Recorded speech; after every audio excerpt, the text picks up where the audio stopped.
Bonjour mes chers compatriotes, mbote na bino bandeko na nga mbote na bino nyonso balandi pe napesi bino botondi na ndenge poso na poso bozali kolanda maso oyo toza komemela bino. Lelo oyo nakoki kobombela bino te, mboka na biso eza penza na pasi, mboka na biso eza penza na libulu munene, mboka na biso lelo penza ezali na kati ya etumba moko ya somo.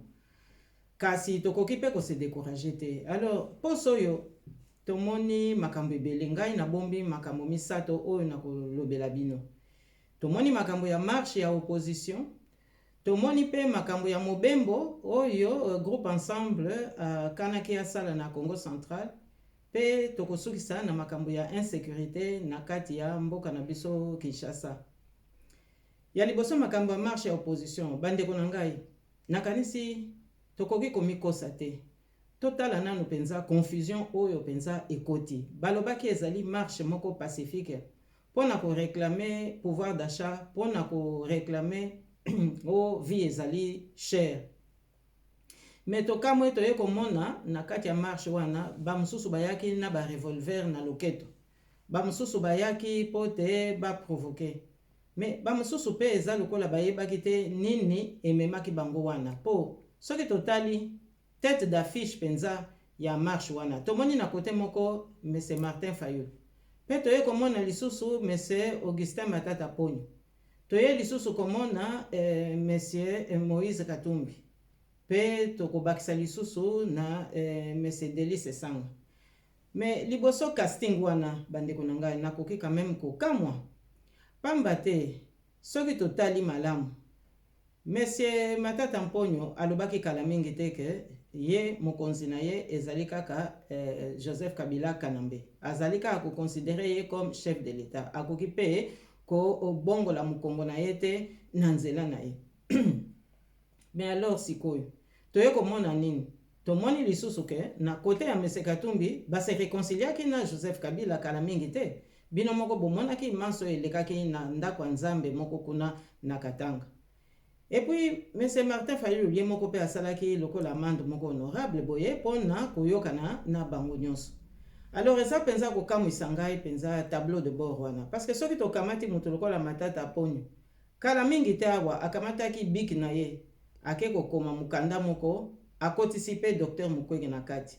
Mais à partir du moment où bazali bango nyonso na ba lien na Joseph Kabila Kanambe, à partir du moment où yebi ke Kabila Kanambe oya yeba soda bazalaka kaka wana, donc azaka kana capacité na ye ya nuisance wana, donc tokoko lobani. Alors il fallait kaka confusion ezala, donc infiltration ezala ki na kati ya marche wana, gouverneur apesa nzela boyete bayokani te, bapesa date mususu te babongoli lisusu. Alors ezala kape ndenge wana te, wana elakisi malamu ke ezali penza logique ya opposition te ndenge biso to yebaki penza etumba wana. Alors sikoyo soki nakoti na makambo ya mobembo oyo ya Congo Central, toyoki ke groupe ensemble oyo ezali dirigé na M. Moïse Katumbi oyo baza kokende na Congo Central parce que bakokende kuna na kamba epai ya bakimbangiste pona kotambola. Mais na suka tobandi koyoka ote aza pe kokende na Mayombe po akende kotika gerbe à fleur na tombe ya président Kasavubu parce que ye sikoyo alingi abongisa nzela alingi abongisa pe cimetière aza kokende na ba promesse wana. Alors eloko nini tomoni? Tomoni population a réagir. Tomoni peuple ya azui maloba oyo. Alobi akoki koya te, tokolingi ete na Congo Central pamba te azangaki respect na premier président de la République. Bino moko pe bozalaki témoin. Balobi toyoka ete asala démenti. Donc mutandenge wana azangi respect na mokonzi na biso, alors tokoki kondima ete. Mais eloko moko ezali penza beaucoup plus grave awa.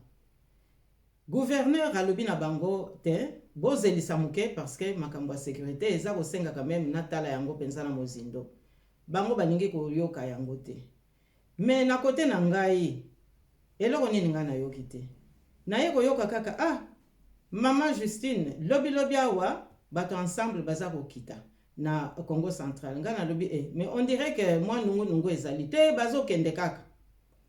Parce que Moïse Katumbi a lobi a réparer nzela Mayombe, a promettre que kuna na village a bongisa cimetière nyonso wana nga nalobi mais alors totala nanu mpenza na mozindo bandeko na ngai ensemble elingi koloba nini ezali parti politique moko oyo batia yango na lingomba ya balibéraux ezali parti libéral donc bazali na kati ya lingomba oyo babengaka international libéral alors international libéral wana banani baza na kati ezali balingomba lokola ya Nicolas Sarkozy na poto balingomba ya Louis Michel na poto bango nyonso wana baza lisanga na international libéral wana ifo koyeba yango donc sikoyo ya lobi ke akende kuna na ba promesse mais en même temps azali allié à se réconcilier na Kabila mais à partir de là lokola azalaki gouverneur mais normalement azali ko assumer héritage ya Joseph Kabila donc nzela na ye na Congo central ekokaki kozala clair te pamba te eloko nini esalamaki Kabila pe lere aza kotala élection en 2006 alobi il faut kaka nakende na Congo central nakende na tombo wana nakoma kuna po kuna oyo nga na kosala kuna nde ekopesa nga sikoyo makasi po na maîtriser penza bakongo na maîtriser pe bayombe alors asimbi nzela akei mais esalamaka na mobulu esalamaka na violation ya ba prescrit oyo ba chef de village bazwaka na ndenge ye moko défunt président atikaka esalamaka ndenge nini na mbala moko Kabila ye wana akomi asalaka ba incantation ba militaire ba ye ba maîtriser pensa population moke oyo atikalaki wana ba bangisi bango ake kuna bake kosopa ba mai na cimetière basali manso ezalaka pe na butu akomaka lisu na moi te ndenge bato bazaka ozela ye tango bato bapanzani l'air ye azoya na butu donc lelo yo mutu na ye allié na ye alobake alingi akende su na tombe na ba promesse kaka ya modèle moko wana puisque balobaki bakosala pe ba cité touristique bakosala ba hôtel